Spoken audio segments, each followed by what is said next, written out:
mortality ratio was 527 per 100,000 live birth. We do not have to go through all the 5 years that have been assessed, but it has been going down.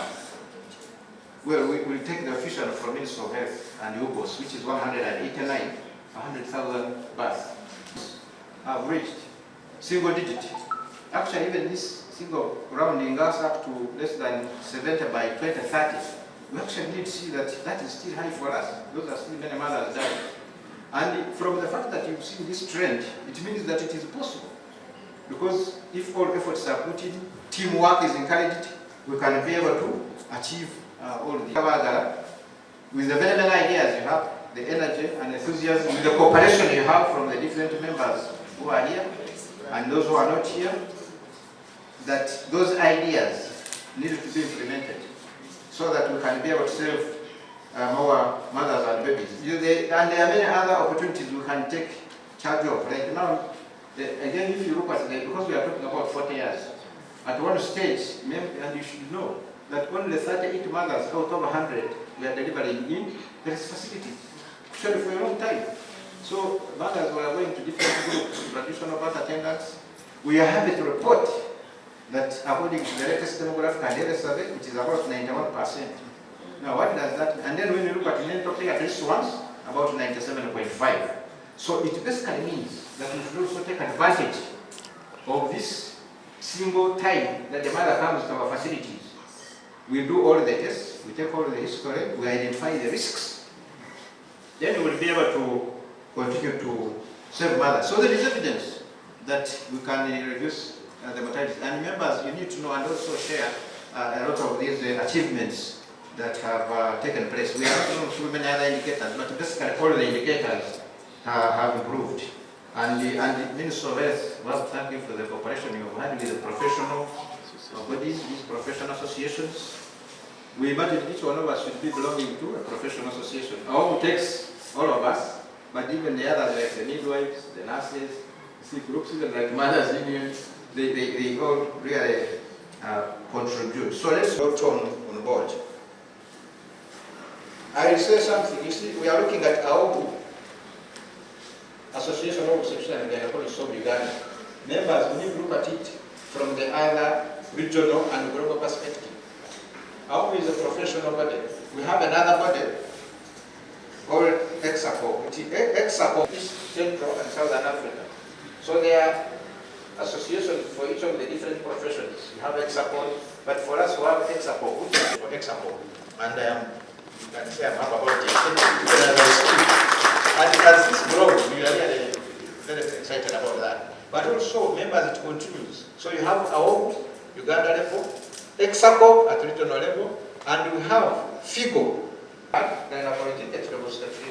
It is basically the International Federation of Gynecology and Obstetrics. It's a congress for all obstetricians and gynecologists. So this is our ability, which means that whatever we do reflects what is being done globally. And that's why we should also look at the global figures and facilities. So we need to keep combining these matters. Each one of us needs to know and appreciate that when we are in these facilities, when we are in these hospitals or health centers, our purpose is one. Can we save the person that has come forward? That means we have to have that continuum of care. That from, and then we need to look at the life cycle. Members, let's look at the life cycle of these patients as we are people who are involved in care and policies. That you look at pre-conception care, before a mother gets pregnant, mothers union, we need to start having our mothers coming before they get pregnant. Then, so that they are screened for all the possible conditions. Then, when they are pregnant, delivery, after delivery, then we have this group of mothers who say, for me, because I'm a gynecologist, some people say, when they meet me, they say, now, for you, I finished with you. because they finished delivering. But that's not right. You should realize that the life expectancy in Uganda has increased from the 48 to about 68 now. That is, even including women and men. That means they will start having issues of older ladies, things like prolapse. So we need to look at the person where the cancers. So they should continue, because some people relax after that, and they only come when there has been another bleeding and they think periods have come back. So we need to have all these emphasized, especially at community level. Now we have decided to give back to the people. That's what we are doing now. The camp is giving back to the communities. There have been complaints because people meet us and say, but this is insufficient. You don't run camps. Now we need to assure you and the public that camps have been running. Many of them have been fistula camps, what we are calling VVF. But you can see that now we are widening in the scope, that we are going beyond the fistula camps. We are bringing on board other conditions that affect our mothers. And for the coming camp, I'm sure we'll have a section for men as well. So we thank AWOGU and these hospitals which have really actively participated in managing the camp. Women's reproductive health camp. That is well, we will be specific and say 2025. Thank you very much, all of you, for actively participating. The doctor and the surgeon. But you have, for example, somebody who have to give anesthesia. You have assistants. You need cleaners. Some people don't realize that actually that cleaner is very important. If they don't clean, you can't do the next operation. Teams. So basically, you find all those groups that were thanked by Dr. Rachel Nanzela here, they are needed for the operation. And why am I bringing this? I am bringing this because, Commissioner, we need to start increasing investment in units like the labor wards, in these areas, in the labor ward, for example, so that any mother who comes, our wards, we make sure that mother is safe. In the theaters, because of these different, and actually it is only when we are able to do that that we are eventually going to have the achievements that we are talking about. Let's project into the future. There are also many things that we can be able to do. And we have witnessed this in the high-income countries. Remember, high-income are what they used to call developed countries. We need to be sure that some of the conditions like obstructed labor, you should reach a level where obstructed labor is eliminated. Because now, it's not there in the high-income countries. Even when you want a chapter to read, you only have to come here. Still be staying long in the labor until when they get obstructed. Can in the community level, can we try and continue and handle this so that we also eliminate it from our areas? Issues. Thank you very much, Dr. Simon. Sister, you can help me, we arrange here. The rest of us will stand behind of the guests. We can just push those chairs. Stand there. The media houses want to take, I think, a Luganda version of your remarks. So please stay behind so that our mothers from Big can also be part of this conversation.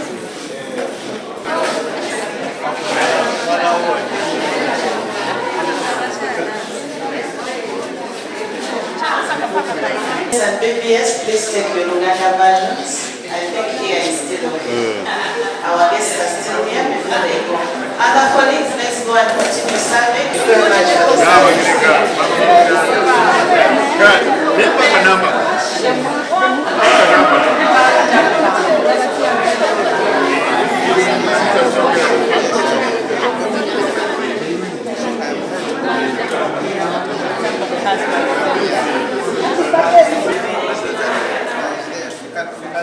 Wow. Dr. Jesper? Dr. Jesper?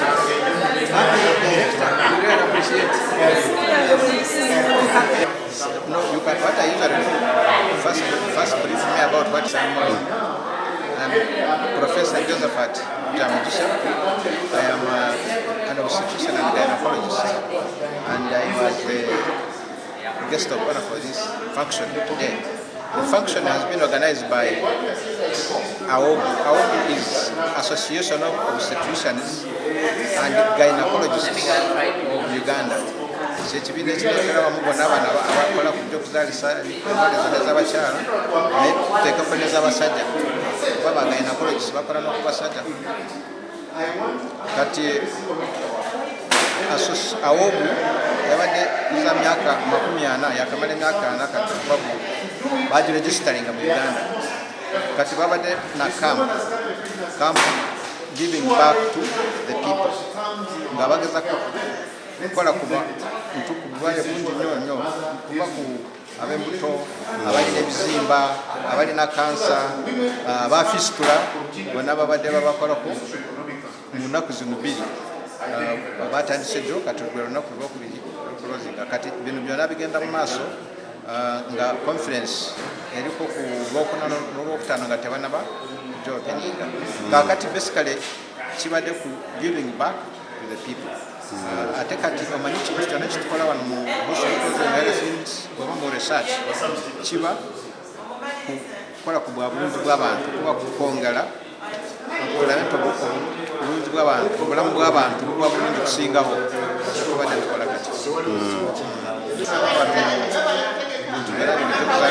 tulabye kati obujanjabi bugenda bweyongera kuba bulungi kuba bwe twatandika kufuna evaluation kulaba nti kati bantu bameka bafuna emitawaana nga bazaala kuva mu myaka ng'ey'ekinaana n'okutuuka kati kirabika kati Uganda egenda ekulaakulana egenda etereera naye kati tekitegeeza tawo kati tukomaawo twetaaga kweyongera kulaba nti ebintu bigenda bulungi mu maaso ng'oba olina omulwadde mu leba olaba nti omukolako bulungi oyogera naye bulungi olaba nti afuna experience nga nungi egenda kumuyamba kumuteekamu amadi olaba nti n'olubuto olulala asobola kujja mu ddwaliro ate kati oba omuyisiza kiba kitegeeza ne outcomes ayinza kuzaala bulungi process egenda kugako ng'ali bulungi omukyala n'omwana bana nga bali bulungi n'omusajja ng'asanyuse ng'eri bulungi kati kyonna kyonna ekitukola kyakulaba nti bamaganzi baffe abaana bato bonna batereera ne baba bulungi kakati kyolaba awobu association of Obuzanigayina mu Uganda egezaako okulaba nti byonna ebintu bigenda mu maaso naye waliwo n'ebintu ebirala ebitwagala abantu babitegeere bulungi mu myaka eno 25 tukyetaaga omuntu abeere mu leba kumala essaawa nyingi n'atuuka ku stage y'okulaba nti kati omwana tasobola kuvaayo oba n'atuuka ku stage ya fisula ebyo byonna twagala tulabe nti mu Uganda ebintu ebyo bikoma kulaba nti omuntu abeeraho mu leba n'atuuka ku stage y'okufuna ebizibu kati kyetaaga twogeremu n'abantu baffe mu communities bamanye nti leba erina limiti ng'oba ofunye ebisabisa birina limiti tosobola kubeeraawo ng'oba olaba tozaala omuntu essaawa nyingi kiba kitegeeza kyetaaga abasawo bakujjanja balabe kikigenda mu maaso lwaki omwana tomuzaala oyinza kubanga wala byetaagisa gy'abasawo basobola kulaba okutereeza erinnya Professor Josephat Jamugisha Makerere University erinnya nze Dr. Nazira Rachel Samantha nga ndi mukyala mukugu mu byokuzaalisa n'ebyabakyala era nga nkolera wano e Kawempe National Referral Hospital nga nze omu oba nze abadde akulira kampu eno n'okugitambuza okutuusa lwaki tusazeewo okuddiza abakyala okukola kampu ffe nga aba Association of Obstetricians and Gynecologists of Uganda oba abakugu mu ggwanga lyonna abakolera ku byabakyala tukuza emyaka 4 nga weetuli era nga tuwa service eri eggwanga lyaffe so twasazeewo nti ku luno nga tugenda mu lusiisira lwaffe ng'abasawo ku lwokuna n'olwokutaano ate tusooke tuddiza abakyala be tukolako era ne tusalawo nti bakyala bangi tubazaalisa naye ate baliwo bano abatali bakuzaalisa balina ebizibu ebirala ng'ebizimba wansi wagaziwa abaana yavaayo omusulo guyiika obubi bumuyitamu alina ebizimba ku magi alina ebizibu byonna naye ng'ate tebyekuusa ku ki oba yalemererwa okuzaala ne tugamba naabo katuveeyo tubakolera olusiisira tubawe abakugu babalabe basobole okubajjanjaba naye ate n'abeetaaga okulongoosa tusobole okubalongoosa okutereeza ku bulamu bwabwe ng'abakyala mu Kampala n'emirirwano kyekyo lwaki twakoze olusiisira nja kusinziira ku eggulo twawezezza abakyala abasukka mu 8 era ne tusobola okuwa obujjanjabi abakyala 660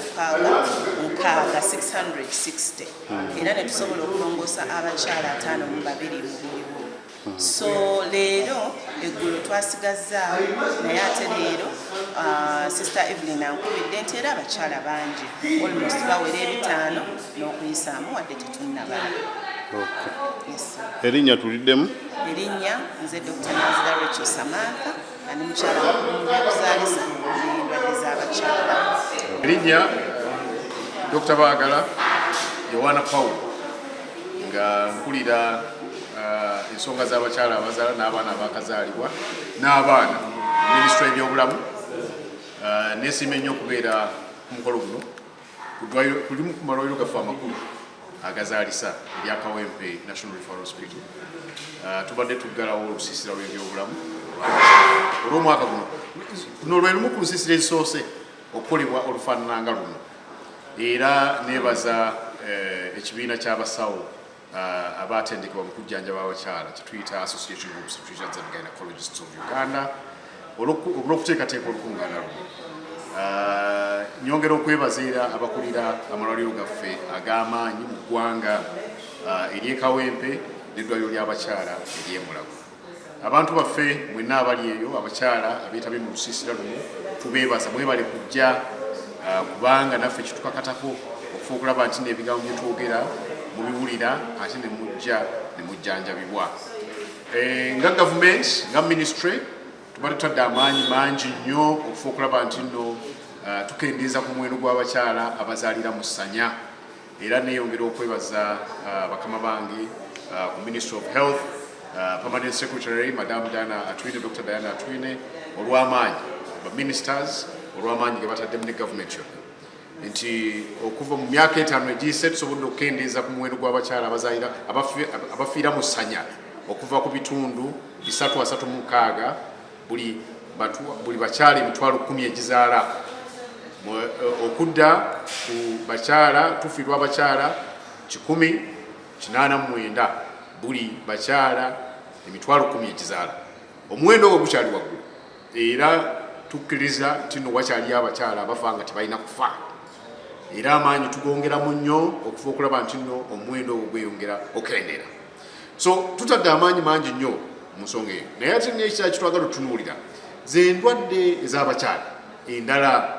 Abakyala, omukyala anoonya omwana tasobola mufa, omukyala yazaala naye n'afuna okukosebwa wansi atonnya, omukyala afuna kookolo wannabaana. Ensonga ezo nazo twagala tuzongeremu amaanyi. Nga butadde amaanyi ku nsonga y'okuzaala, tugenda kukolagana n'ekibiina ky'abasawo ekiteeseteese olusiisira luno nga gavumenti nga ministry, era tugenda kukolagana n'amalwaliro gaffe gano ag'amaanyi okufuba okulaba nti twongera amaanyi mu mbeera ezo, nti omukyala yenna w'oli mu ggwanga lino bw'oba ogenze mu malwaliro gaffe ag'amaanyi ge tuyita National Referral Hospitals oba Regional Referral Hospital, ng'olina endwadde endala ekwatagana n'ensonga z'obukyala, olina okuba nga osobola okulabirirwa, obeera screened, era ne bakubuulira nti no ku mbeera eno tujja kwetaaga okulongoosa oba wetaaga okumira ddagala lino.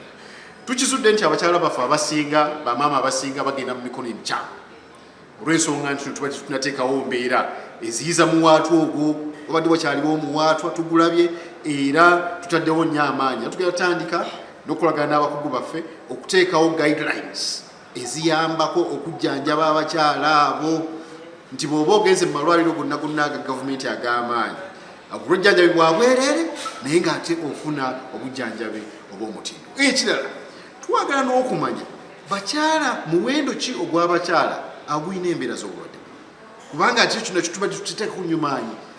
Mu ofiisi yange ku minisitule y'ebyobulamu tujja kufuba okulaba nti nno tuteekawo registers ezituyambako okumanya nti no ng'eggwanga mu mwaka guli twalina abakyala bwe bati, omuwendo bwe guti nga gulina kookolo wannagala, twalina abakyala bwe bati abalina okutonya, twalina abakyala bwe bati abagezaako okunoonya omwana nga tebakola ki nga tebamufuna. Naye n'ekirala kitwogeddeko mu kuggulawo olusiisira luno be baami. Abaami nabo bakulu nnyo, twagala okufuuka nti nno embeera z'abaami nazo tetuzireka muguluka, wabula nazo tuzifiirako ddala. So nga minisitule y'ebyobulamu tukakasa bannayuganda nti tutandise okukola buli kisoboka okufa okulaba nti nno tutereeza era twongera amaanyi ne investment mu kujjanjaba kw'abakyala mu mbeera zonna ez'obulamu bwaffe. neyazanyo neyaza erinnya luliddemu erinnya Dr. Baagala John Paul nga nze Assistant Commissioner wa Reproductive and Infant Health ku Ministry y'ebyobulamu neyazanyo maama kitukakatako okubeera n'obulamu obulungi engeri yokka gye tuyinza okubeera n'obulamu obulungi yakwatagana n'abasawo okulaba nga batubuulira bye tuyinza okwerinda ebiyinza okujjanjabibwa n'okuwonyezebwa ne biwonyezebwa kale no tukwatagana n'abasawo baffe naddala wano abakawempe National Referral Hospital ne tuteekateeka ensiisira z'ebyobulamu abakyala ne bajja wano ne bakeberebwa ne balongoosebwa ne bajjanjabibwa ne baddayo ate ne bategeeza bakyala bannaabwe tebasobola okuwona ebyo ebiringa ebibasumbuwa mu community eyo gye tusanze abakyala abazaala ne batayisibwa bulungi nga bazaalira mu bifo ebitali bya mulembe kuzaaliramu ne bayulika abalala ne bayisibwa bubi nnyo nga bwe mutegedde naye nabo bajja wano abasawo ne babajjanjaba tusanze abalala nga batya okujja nga bali embuto nga bazimbye nga bafunye gye tuta pre-eclampsia kati bwe bajja wano ne tubagamba mujje mu malwaliro bajja ne bakizuula nti si ddogo ate abasawo ne babajjanjaba ne babona tumanyi bulungi nnyo nti akawuka ka mukenenya weekali era maama bw'aba tazze mu ddwaliro kumanya status ye nakulaba bwe banamulera nakuzaala mwana oyo ayinza omusiga akawuka kabe kasinge ate naye n'atalutonda byonna abasawo babituyigiriza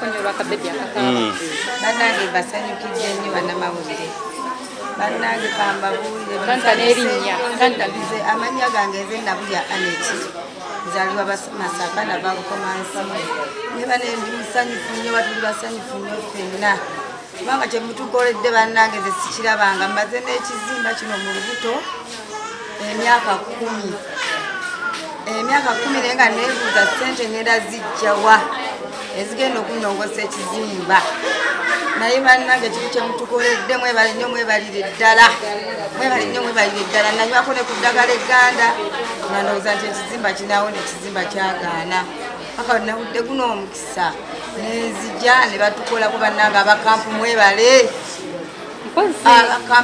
mutukozeeko bane mwebale nnyo mwebalire ddala mukama abongere omukisa bwe watambula nagendako kumalwaliro nagendako emulago nebangamba sikandi ya mitwalo 15 nekinenemesa okugendayo nasina bulungi sente ndi single mother nzaweera abaana nzapangisa enyumba wensula kati ngeze sente sizirina ne bwe nawulidde guno omukisa nti bagenda kulongosa abakyala ebizibu nga mbeerawo nga neralikira tekiyatikire mu lubuto olinga agamba nti essuubi nga lyanzigwamu mbeerawo negamba bakikitino kinayabikira mu lubuto nenfa mune nagenza okula omukisa nga guzza abakampu bannange mwebale nnyo mwebalire ddala bannongoseza bulungi navudde mu theatre nga ndi bulungi siina wadde 10 kye banzigyeko yadde olwataano era kati ngenda kudde waka bulungi nga bakoze kati nga sinadde olwataano bannange bwe banzigyeko essanyu linkabiza n'amaziga nempiro bane nasiimye twasimbye era obadde ndi wano nga ngamba ngenda kusiima ntya bane tusimbidde ddala abasawo b'ekawempe mwebale nnyo mwebalire ddala Mungu abaddizeewo Katonda abasasulire ne mu baana bammwe be mwazaala na buli kyammwe kyonna Katonda basasule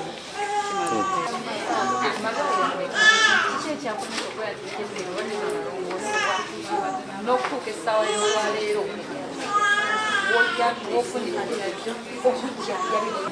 ogerako nnyo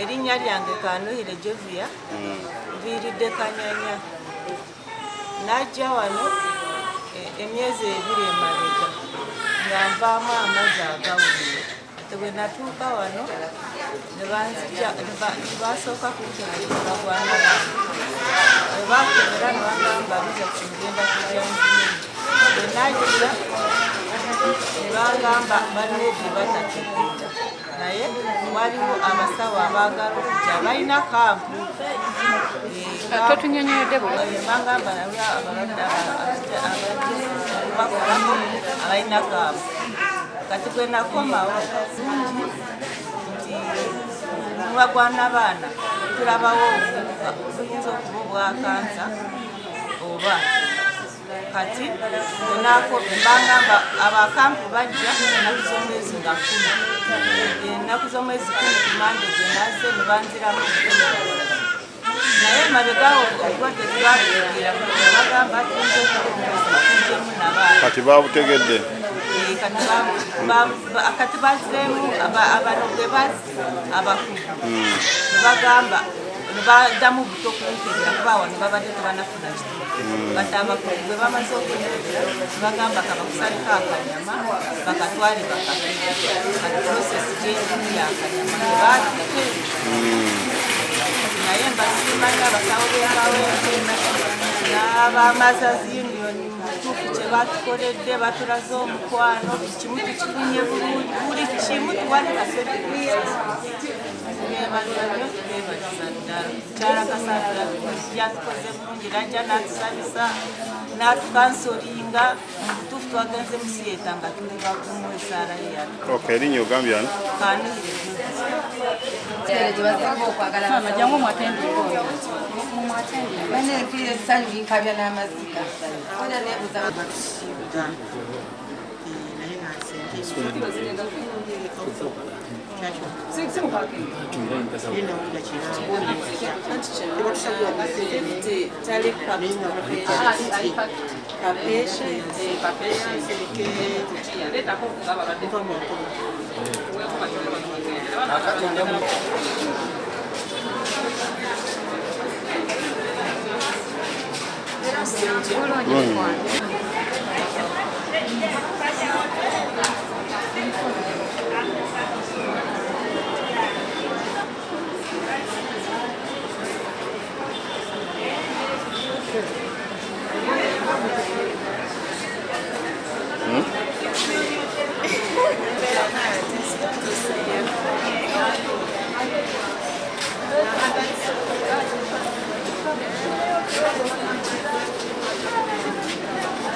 mwenna bagenda bakolako okweraliikirira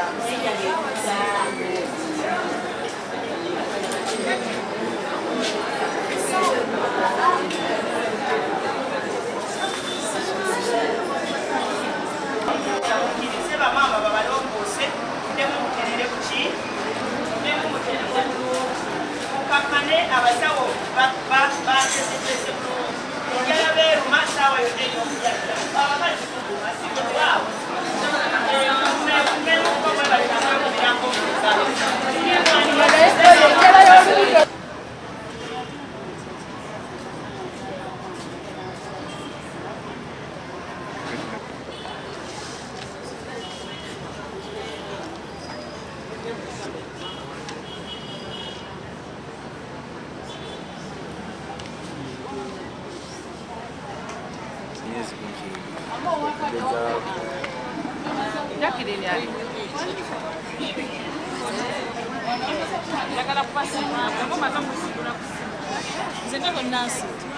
abagenzi emulago mu Nyoneto nabo tubeebaza kubanga nabe balongoserezaayo abakyala baffe badokita bano batukoze bulungi kubanga batugasseeko ng'abakyala okulaba nga tutuusa amawulire eyo mu kyalo wansi abakyala gye bali bambi bategere nti basobola okujja wano ne bajjanjabibwa ate bataddewo n'embeera eraga nti n'abakyala baba nga balina bye beemulugunya bye batategeera bulungi babuuzibwa ne baddibwamu kiki kyemmaliriza nakyo omukyala ali eyo ng'ondaba ng'olina ekikuluma mu lubuto owuliramu ebizimba owulira toli bulungi jangu wane kawempe ojjanjabibwe ojja kutereera